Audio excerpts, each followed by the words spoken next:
আব্বাজি আমার সোনা মানিকের, প্রেম এমন একটি জিনিস।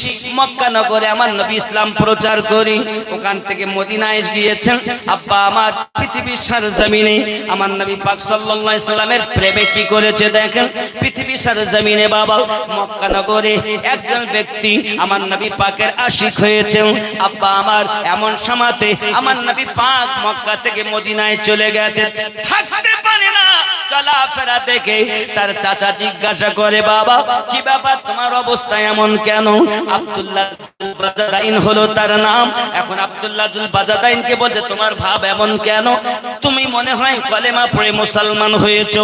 সঙ্গে সঙ্গে আব্দুল্লাহ জুল বাজাদাইন বলে, আয় চাচাজি সঠিক কথা বলেছেন, আমার ভালো লাগে না, চেহারায় অদ্দুখা আর দেখতে পাই না। সকলে ভিডিওটি লাইক কমেন্ট শেয়ার করে সঙ্গে থাকবেন এবং চ্যানেলটিকে সাবস্ক্রাইব করতে ভুলবেন না। আমার নবীর চেহারা অদ্দুহা, চেহারায় অদ্দুহা, পূর্ণিমা চাঁদের থেকেও নবী সুন্দর। কেউ জিজ্ঞাসা করছে, হ্যাঁ গো, কেউ যখন উপমা দিতে যায় তো ইউসুফ নবীর রূপটাকে বলে কেন? ইউসুফকে ভালোবেসেছে জুলাইখা, তাই ইউসুফ নবীর প্রশংসা করে। আর আমার আল্লাহ যাকে ভালোবেসেছেন তিনি রাসূলুল্লাহ। জোরে বলুন। আরে ইউসুফকে ভালোবেসেছেন জুলাইখা, আর আমার নবীকে ভালোবেসেছেন স্বয়ং আল্লাহ। এখন আব্দুল্লাহ জুল বাজাদাইনের চাচা বলছে, এক কাজ কর, এই যে বিষয়াদি সম্পদাদি যা আছে এ সম্পদ সব ছাড়তে হবে প্রেম নিতে গেলে। নবী যদি চাও তাহলে এসব পাবা না, আর এসব যদি লাও তাহলে নবী পাবা না। বলো তুমি কি নেবা, বলো তুমি কি নেবে? এখন তিনি বলছেন, চাচা আমি সব কিছুর বিনিময়ে আমার নবীকে পেতে চাই। তাহলে এক কাজ করো, তোমার যা আছে, তুমি তো বাপের একমাত্র ছেলে, তোমার বিষয় সম্পত্তি সব আছে, ধনীর ছেলে তুমি, সব ছেড়ে দাও, সব রেখে দাও। এখন তুমি তাহলে এক কাজ করো, সব দিয়ে যাও, এমনকি তুমি তোমার জামা খুলে দাও। সব নিয়েছে, জামাটাও খুলে নিয়েছে। জামা যখন খুলেছে বলছে, নবী চাও, এক কাজ করো, তোমার নিচের যে পরিধানের আছে কাপড়টা ওটাও খুলে দিতে হবে। আমার নবীর প্রেমটাকে উলঙ্গ বানিয়ে দিয়েছে। কিন্তু বাবা উলঙ্গ হলে কি হবে, আমার নবীর প্রেম বিক্রি করতে রাজি না। আব্দুল্লাহ জুল বাজাদাইন উলঙ্গ হালাতে আপনার বাড়িতে গিয়েছেন, মা তো মাই হয়, মা ডাক দিয়ে বলছে, বাবা হালাত এমন কেন? মা একটা চাদর দিলেন বেটাকে, বেটা ওই চাদরটাকে নিয়ে দুই ভাগ করেছেন, অর্ধেক গায়ে দিয়েছেন আর অর্ধেক নিজের গুপ্ত স্থানকে ঢেকেছেন। এর জন্য জুল বাজাদাইন দুই চাদর বিশিষ্ট ব্যক্তি। জোরে বলো।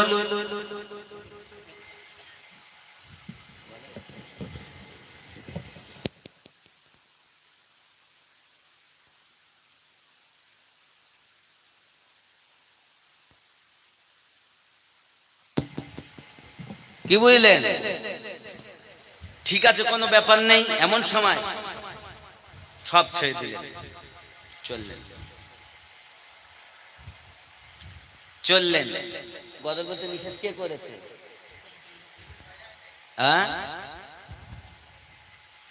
নাত যদি হিংসা করে বলেন তাহলে আমি দলিল দেব। বাপজি আমার শোনেন, আল্লাহর নবী মসজিদ নববী তার একটা মেম্বার ছিল। আল্লাহর হাবিব সাল্লাল্লাহু আলাইহি সাল্লাম নিজে নাত শুনতেন, নাত পড়া সুন্নাতে সাহাবী। মেম্বার ছিল, আমার নবী নিজে নজরানা দিয়েছেন। হাসান বিন সাবিত রাদিয়াল্লাহু তাআলা আনহু আমার নবী নাত গাইতেন, আল্লাহর হামদ গাইতেন, মানকাবাত গাইতেন। আমার নবী ঝুমে ঝুমে তাকে নজরানা দিতেন। গজল আলাদা, এরা তো নিজেই জানে না গজল কাকে বলে, হামদ কাকে বলে, মানকাবাত কাকে বলে, নাত কাকে বলে। ও জানি মনে সব মনে গজল। জেনে নেন, জানবেন না তো জেনে নেন, খোঁচাবেন না তাহলে অসুবিধা হবে। হামদ প্রসঙ্গে এসেছে বলে দিই, হামদ মানে আল্লাহর প্রশংসা। তাই আপনি সুর করে বলেন, ছন্দ আকারে বলেন, আর কথায় কথায় বলেন, এটাকে হামদ বলে। নাত রাসূলে পাকের মাথা মোবারকের চুল মোবারকা থেকে কদম মোবারকা পর্যন্ত আলোচনা, জিন্দেগি 63টা বছরে জিন্দেগির যে কোনো হালাতকে আলোচনা করার নাম নাত শরীফ বলে। তাহলে গজল কাকে বলে?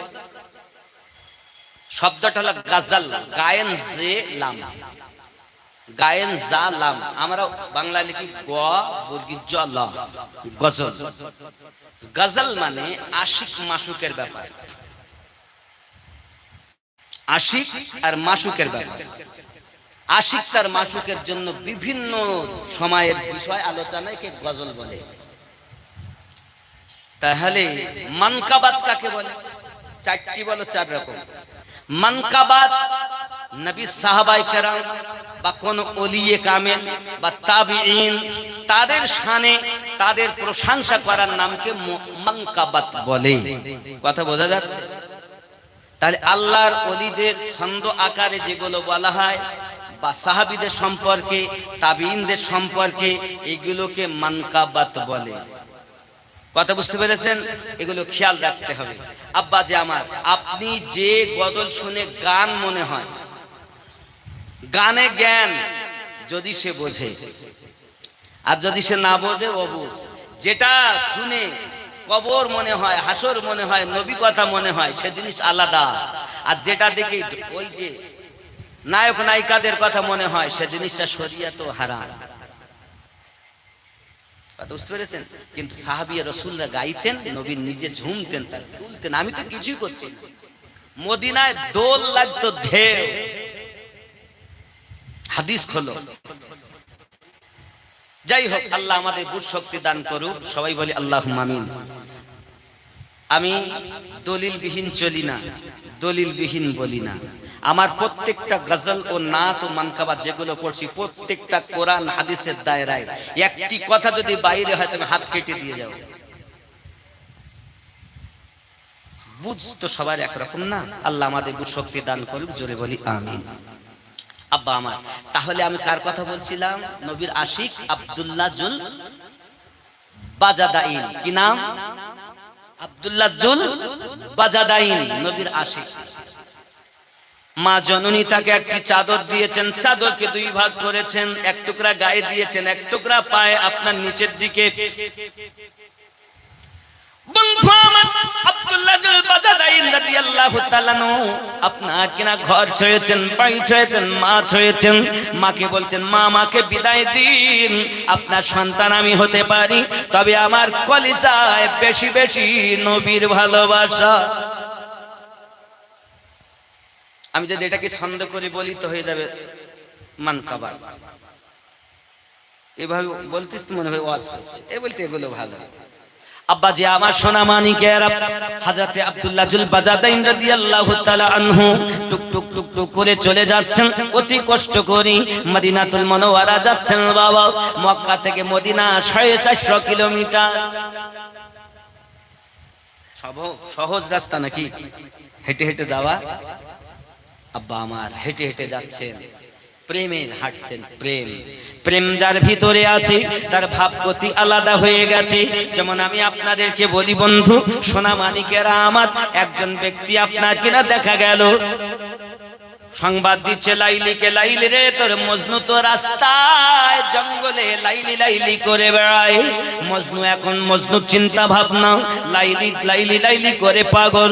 এমন সমাতে ডাক দিলেন, লাইলি তার দাসীকে, দাসী আমার মজনু জঙ্গলে আছে, প্রতিদিন 1 পেয়ালা করে দুধ তাকে খাওয়াবে। দাসী 1 পেয়ালা দুধ নিয়ে চলে যাচ্ছে। জঙ্গলের পাশে একজন জিজ্ঞাসা করে, কে তুমি? আমি লাইলির দাসী। কোথায় যাচ্ছ? মজনু আছে নাকি, তো মজনুকে দুধ দিতে যাচ্ছে। আমি তো মজনু। তাই ভাই, নেন, লাইলি পাঠিয়েছে, দুধ খান। দুধ খেয়েছে। আর একজন দেখছে, হ্যাঁ এ তো মজনু না, দুধের লোভে মজনু সেজেছে, বুঝেছেন? দ্বিতীয় দিন আবার পেয়ালায় করে দুধ এনেছে, এনে যাচ্ছে, তা দেখছে দুজন। কালকে একজন আসবে, না আমি আসল মজনু। লাইলি দাসী চিন্তা করছে, তাহলে মজনু যখন দুটো, দুধ কি একজনকে দিলে হবে না, মজনুকে তো দিতেই হবে, কোনটা আসল কোনটা নকল আমি তো চিনি না। তো দুধ ভাগ করে দুজনকে দিয়েছে, আনন্দ খায় গোপে তো চাই আর বলে ভালো। গিয়ে বলছে, হ্যাঁ গো লাইলি তুমি বললি তো আমার মজনু একজন, ওখানে মজনু যে অনেক, তার দুধ বেশি করে নিয়ে যা। বড় একটা পাত্রে করে দুধ দিয়েছে, এবার দিন গিয়ে দেখছে তিনজন, তো পাত্রে করে দিয়েছে। আস্তে আস্তে মজনুর ভাব অনেক বেশি হয়ে গেছে। ছোট পেয়ালার আর কাজ না, বড় পাত্রে করে লাইলি দাসী দুধ নিয়ে নিয়ে দেয়, এরা দুধ খায়। খেতে খেতে দাসী বলছে, হ্যাঁ গো আমি জানতাম তোমার একজন তোমাকে ভালোবাসে, তুমি তাকে ভালোবাসো, কিন্তু ইয়ে তো সব মজনুর অভাব নেই, এক পাত্রে দুধ নিয়ে যাই তো কুলাতে পারি, তাই নাকি? এক কাজ করো, এই পেয়ালাটা লাও আর চাকুটা নাও, নিয়ে বলবে লাইলি মজনুর দেহের এক পেয়ালা রক্ত চেয়েছে। এই কথা যে বলেছে বুঝলেন আব্বা, আর মনে করেন সামনের দিকে তাকাই বলছে লাইলি এক পেয়ালা, ওরা সব মনে করছে দুধ আনছে, মনে হয় অপেক্ষায় বসে আছে মুখে জঙ্গলের ধারে, দুধ আসছে, দুধ না আজকে পেয়ালা এসেছে, রক্ত লেবে লাইলি। সামনের দিকে বলতে যে রক্ত লেবে, তো পিছনে আউট, যেই পিছন থেকে ডাইনির দিকে আউট, কেউ আর নাই, যাচ্ছে আর বলছে আমরা ওই মজনু না যে রক্তের বিনিময়ে দুধ খাবো। দাসী বলতেছে, তাহলে অরিজিনাল মজনু আজ পর্যন্ত দুধ পাইনি? লাইলি আমারে বলেছে যে মজনু জঙ্গলে আছে, খুঁজতেছে জঙ্গলে। হঠাৎ জঙ্গলের ভিতরে ঢুকে দেখি এক পাগল জমিনে কি যেন লেখালেখি করছি। এমন সময় কাছে যায়, কয়েস পাগল কে গো আপনি, কি লিখছেন জমিনে, তোমার শুনে লাভ কি? বলে না, একবার বলেন না, আমি আমার মাশুকা আমার লাইলির নাম জমিনে লিখিয়া তাকে আমি সাজদা দেই। দাসী বুঝতে পেরেছে এটাই হলো অরিজিনাল মজনু। পেয়ালাটা নিয়েছে আর চাকু নিয়েছে, নিয়ে বলছে, ওগো মজনু, লাইলি তার রক্ত চেয়েছে মজনুর দেহের, তার নাকি রক্তের প্রয়োজন। সঙ্গে সঙ্গে পেয়ালা নেয়, চাকু নেয়, দেহ থেকে রক্ত পেয়ালায় দেয়, দিয়ে বলে নিয়ে যাও। বুঝেছে এটাই হলো অরিজিনাল মজনু, রক্তে দেয় তবু একবারও দুধের কথা বলে না। যারা ডুপ্লিকেট ছিল তারা কিন্তু আসলে লাইলিকে ভালোবাসেনি। ছদ্মবেশী প্রেমিক, দেহই পোশাক ভালো, সবকিছু ভালো, প্রেমের দাবি করে, লাইলির ভালোবাসার দাবি করে, কিন্তু অরিজিনাল মজনু সে হয়নি রে বাবা। প্রেম যদি থাকে তার ভাব কিছু আলাদা হয়ে যায়। সোনামানিক আমার আব্দুল্লাহ জুলবাদাইন রাদিয়াল্লাহু তাআলা মদিনায় আপনাকে না পৌঁছিয়েছেন, জীর্ণ শীর্ণ চেহারাও। আল্লাহর হাবিব সাল্লাল্লাহু আলাইহি ওয়াসাল্লাম মসজিদ নববীতে সাহাবী রাসূলকে নিয়ে আলাপ আলোচনা করতেছেন। এখন ইনি ভালা নিজের এমন সমাতে মসজিদ নববীর কোণে চুপ করে লোকে আমার নবীজিকে দেখছেন, কারণ যার প্রেমের পাগল তাকে এক নজর দেখতে মনে আশা লাগে, দেখতে তার ইচ্ছা হয়। আমরা যে নবী প্রেমিক, আমরা একবার তো নবী দেখিনি রে বন্ধু। এত সুদ খেলে নবী দেখা যায় না, এত দাড়ি কাটলে নবী দেখা যায় না, এত মিথ্যা কথা বললে নবী দেখা যায় না, এত আপনার বাপ মায়ের কষ্ট দিলে নবী দেখা যায় না। একটু যুক্তি দেখ। আচ্ছা, মোবাইলটা মানুষ বানিয়েছেন, আল্লাহ বানিয়েছেন? আল্লাহর দেওয়া জ্ঞানে এই দু পাওয়ালা দু হাতওয়ালা মানুষ বানিয়েছে, ঠিক না ভুল? ঠিক না? আচ্ছা, এই মোবাইলের মাধ্যমে আপনার ছেলে যদি দিল্লিতে থাকে তাকে দেখা যায়, ভিডিও কলে দেখা যায়, তার কথা শোনা যায়, যায় যায় না? এখন ডিসপ্লের মাধ্যমে ছবি দেখা যায়, ঠিক না ভুল? আচ্ছা, যার কথা শুনতে পাচ্ছেন না, নিশ্চিত স্পিকারের ত্রুটি হয়েছে। স্পিকার যদি খারাপ থাকে কথা শোনা, আর ডিসপ্লে যদি খারাপ থাকে ছবি দেখা, আবার যদি পয়সা যদি না থাকে তাহলে কোনো সংযোগ করা, ঠিক না ভুল? আচ্ছা, এই মেশিন বানিয়েছে কে? মানুষ। এর মধ্যে মেমোরি আছে না, অনেক জিনিস আটে, 2GB 4GB 8GB 16GB 32GB 120GB আছে না?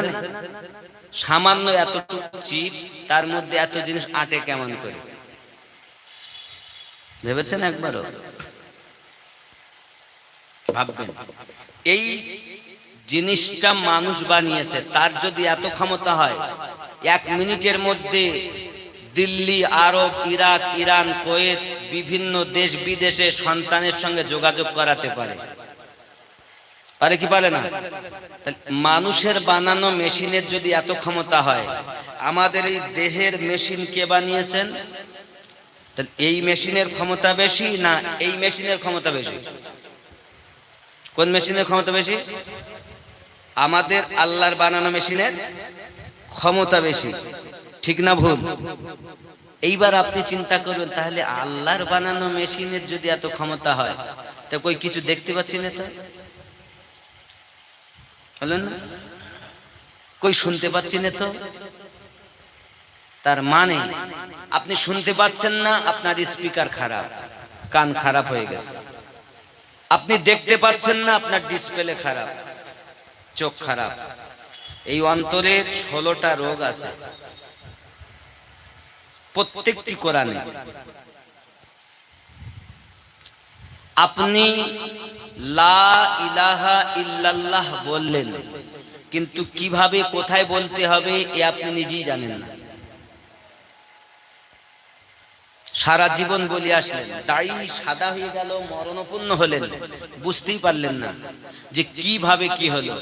বাবা, ইসলাম ধর্মটা এমন একটি জিনিস, এটা আকাশ দিয়ে উড়ে আসেনি, সমুদ্রের পানিতে ভেসে আসেনি। আল্লাহওয়ালা নবীওয়ালা মানুষদের এই সিনাতে করে, এই মেমোরিতে করে এনে মানুষের মাঝে বিলিয়ে দিয়েছেন। কোথায় করে এনেছেন? সিনাতে করে। কোথায় করে? এটাই ডিসপ্লে বলছেন, ছবি দেখা, এখানে এটা মেমোরি ভাব, এখানে মেমোরি, এই মেমোরি। আর ডিসপ্লের নাম হলো তিনে নেত্র। কি চোখ? তিনে নেত্র। ছোটবেলায় পড়েছেন, একে চন্দ্র, দুইয়ে পক্ষ, তিনে নেত্র, তিনটি চোখ, জাহেরে দুটি আর একটি কলবি। এখনকার সময়ে ওয়াজ ওপরের হয়, ভিতরের ওয়াজ আছে। আরো একটা জিনিস আপনাদের বলি, নামাজ পড়তে গেলে ভুলে যাওয়া জিনিস মনে ওঠে না? বাস্তব হ্যাঁ না বলবেন। কোন মনেই নেই, কোন সময় মনে ওঠে না। হঠাৎ নামাজ পড়তেছি, মনে করছি কোনো চিন্তা আনবো না, আলহামদুলিল্লাহ, খুব মন দিয়ে চেষ্টা করছি, কিন্তু ওই ভুলে যাওয়ার জিনিস হঠাৎ স্মরণ হয়ে যায়। যায় কি যায় না? মন মাঠে ঘুরছে, মন ব্যবসায় ঘুরছে, মন সন্তানের দিকে ঘুরছে, মন আত্মীয় স্বজনের কাছে ঘুরছে, মন ব্যবসাতে ঘুরছে, হয় না?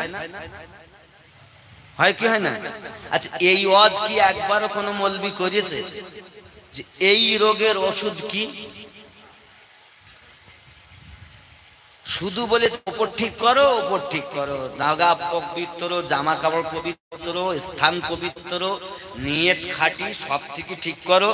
ভেতরের ওয়াজ একবারও করেনি। কথা বুঝেছেন? যদি মনে করেন আমার ভিতরে এই রোগ আছে, তাহলে ওই রোগ মুক্ত হওয়ার জন্যই একজন নবী প্রেমের কাছে বায়াত হতে হবে। কি হতে হবে? বায়াত হতে হবে। অনেকে বলবেন হুজুর বায়াত হব কেন? পীর আবার ধরতে হয় নাকি? পীর ও ফার্সি কথাও কোথাও কোরআন হাদিসে নেই। আব্বা আমার, যে বলবে ভুল ধারণা। কোরআন মাজিদ সূরা আল কাহাফ আয়াত নাম্বার 17 তে আল্লাহ বলেছেন, কি বলেছেন? বিসমিল্লাহির রহমানির রহিম, মাই ইয়াহদিল্লাহু ফাহুয়াল মুহতাদি। আমি আল্লাহ যাদের হেদায়েত দান করি তারা হেদায়েত প্রাপ্ত হয়। ওয়া মাই ইউদলিল, আমি আল্লাহ যাদের পথভ্রষ্ট করি ফালান তাজিদা লাহু ওয়ালিয়াম মুরশিদা, পথ প্রদর্শক আউলিয়াকে মুর্শিদ রূপে পাবে না। তাহলে মুর্শিদ পেল যারা আল্লাহর কোরআন মোতাবেক হেদায়াতের উপরে, তারা। মুর্শিদ পেল না যারা হেদায়াতের উপরে নাই, তারা। এটা আমিনউদ্দিনের ফয়সালা না, আল্লাহর ফয়সালা। কার ফয়সালা? সূরা আল কাহাফে। এখন বলে মুর্শিদ ধরিব কেন? বলে পীর ধরা নাই। পীর মানে বুড়ো। এ বাবা, নামাজ কোরআন শরীফে নেই, রোজা কোরআন শরীফে নেই, পীর ও কোরআন শরীফে নেই। যেটা নেই সেটা মানবো কেন? এবার রাগ হয়ে যাবে, নামাজ আমরা সবাই পড়ি, নামাজ নেই কে বলে? ঘাট খেলবে। দেখুন, নামাজ কোরআন শরীফে নেই, চ্যালেঞ্জ আমার যদি কেউ দেখাতে পারে। আবার বলবো নামাজ আছে, কিন্তু নামাজ শব্দটা নেই, রোজা শব্দটা নেই, পীর শব্দটা নেই। কি আছে? নামাজ আছে সালাত রূপে, রোজা আছে সিয়াম রূপে, ঠিক পীর আছে মুর্শিদ রূপে। জোরে বলুন। পীর আছে মুর্শিদ রূপে। আপনি মুর্শিদ ধরুন, গুরু ধরুন, নইলে আপনি এই রোগ মুক্ত হতে পারবেন না। এই রোগ মুক্ত হওয়ার জন্য আপনাকে ওয়াজিফার প্রয়োজন। কাম, এই ভালো করে বোঝেন, নামাজ শুধু ঠুকলেই হয় না। কাম, ক্রোধ, লোভ, মোহ, মৎসর্যকে বিলীন করতে হয়। আপনি পরিষ্কার করেন, ভিতরটাকেও তেমন পরিষ্কার করে নামাজে যাবেন। জোরে বলুন, ঠিক না? দেখেন, আরো একটা জিনিস বলি, শরিয়াত, তরিকত, মারেফাত আর হাকিকাত, চারের সমন্বয়ে হবে আল্লাহর ইবাদত। আবার বুঝুন, শরিয়াত, মারেফাত, তরিকত, হাকিকত, চার মিলিয়ে আল্লাহর ইবাদত। একটাতে যদি ত্রুটি হয় ইবাদত সঠিক। তাহলে এখন তো শুধু শরিয়াতেরটাই বলতেছে, শরিয়াতটা তিনটে তো নাই। ওই জন্য নামাজ পড়ার পরও জাহান্নামে যাবে। কথা বুঝতে পেরেছেন? আর যারা প্রেম নিয়ে আল্লাহ এবং আল্লাহ উপর এবং ভিতর উভয় পরিষ্কার করে ঝুঁকেছে, ওই নামাজ তার জান্নাতের গ্যারান্টি দেবে। জোরে বলুন। এটাই দরকার। এই ইবাদতের বড়। মসজিদ ভর্তি মুসল্লি, ভিতরে মাল নেই। কি মাল নেই? প্রেম। কি নেই? প্রেমবিহীন ইবাদতে মজা নেই। প্রেমবিহীন ইবাদতে কোন মজা নেই। কার প্রেম? রাসূলুল্লাহর প্রেম। সব থেকে বেশি নবীর প্রেম আপনার অন্তরে থাকবে, মাথায় রাখতে হবে। আল্লাহ বলেন, নামাজ যখন পড়বে মনে করো আমি আল্লাহকে দেখছো। রাসূলুল্লাহ বলেন, যদি আল্লাহ না দেখার ইবাদত থাকে, অন্তত এতটা ভয় করো যে মহান আল্লাহ তোমাকে দেখছেন। এটা মনে করো এটাই জীবনের শেষ ইবাদত। যোহর যদি হয় মনে করো না যে আসর পড়তে পারবো, যদি হয় সেটা আল্লাহর দয়া। আসর যদি আদায় করতে পারো মাগরিব হবে আশা করো না, গ্যারান্টি নেই, আশা আছে। মাগরিব যদি আপনার দ্বারা আদায় হয় তো এশা পর্যন্ত বেঁচে থাকবো, কোনো গ্যারান্টি। মনে করে এটাই শেষ ইবাদত। আর যদি মনে করে এটা শেষ ইবাদত, তাহলে ছেলে মেয়ের কথা মনে হবে।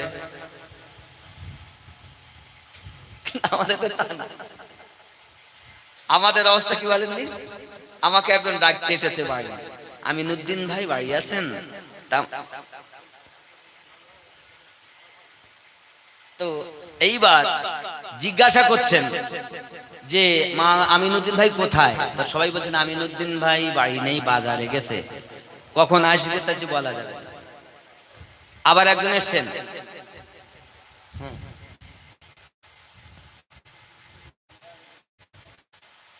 আমি কি করে বলবো কে গেল?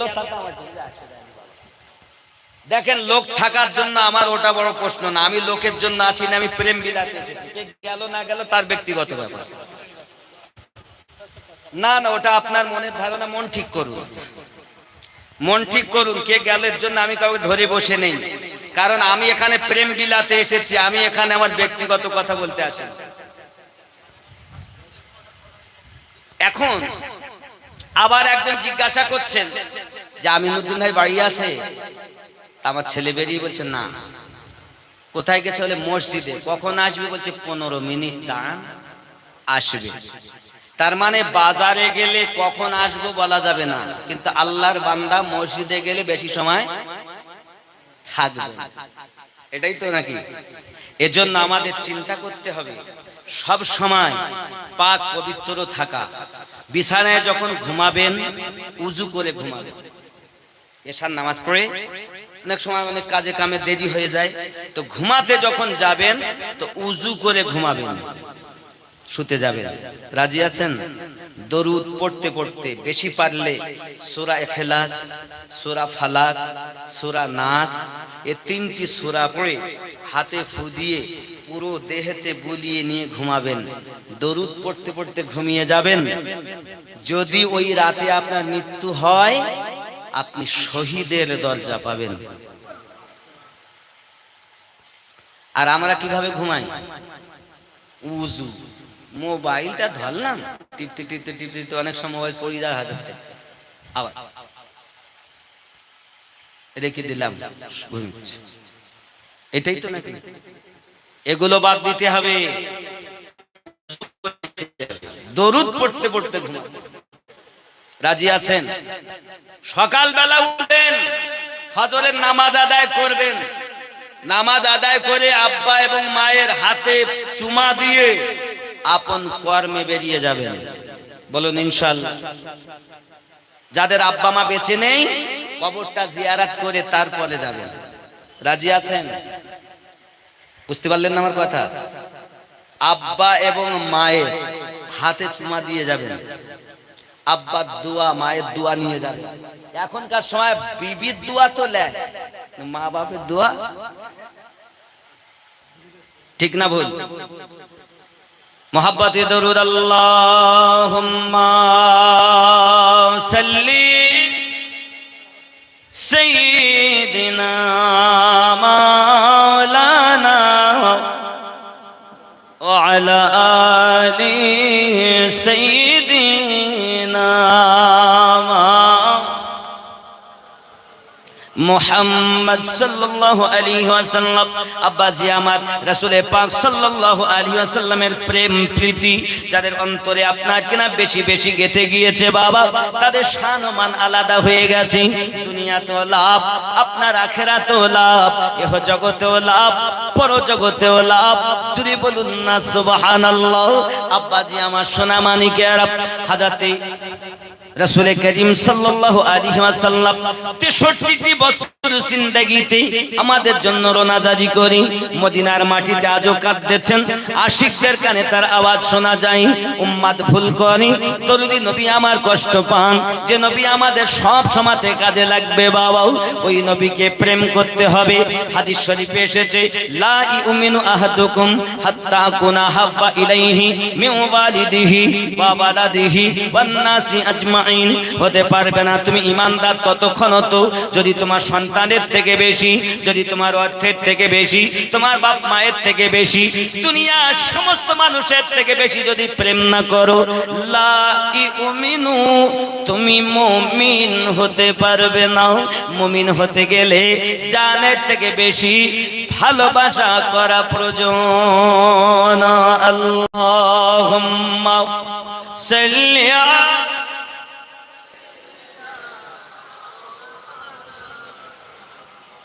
وعلى آل سيدنا।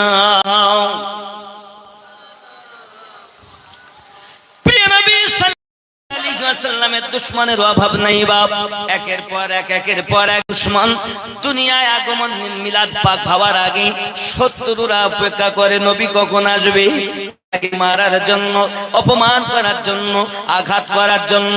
প্রিয় নবী সাল্লাল্লাহু আলাইহি ওয়াসাল্লাম দ্বীনে আপনার আল্লাহ পাকের আপনার ধর্ম প্রচার করছেন, ইসলাম দ্বীনটাকে প্রচার করতেছেন। শত্রু দল আমার নবীজিকে মারার জন্য একের পর এক এগিয়ে যায় বাবা, একের পর এক যখন এগিয়ে চলেছে, হে বাবা একজন শত্রু উঠে দাঁড়িয়ে গেছে নবীজিকে আপনার কিনা আঘাত করবেন বলে, হঠাৎ তার চোখে একটা বেদনা শুরু হয়ে গেল। এই বেদনার জন্য আর লোক পাওয়া গেল না। কি এগুলো? কলেমা আছে মোট 1,77,200। আচ্ছা, দরুদ পড়া মোট 11,000। কোরআন খতম মোট 3টা। কোরআন পড়া আছে, এটা এক খতম 4 পারা আবার নাকি? আচ্ছা, তারপরে এটা কি বেগরান নাকি? এটা কি? এটা কি চবগরা কি?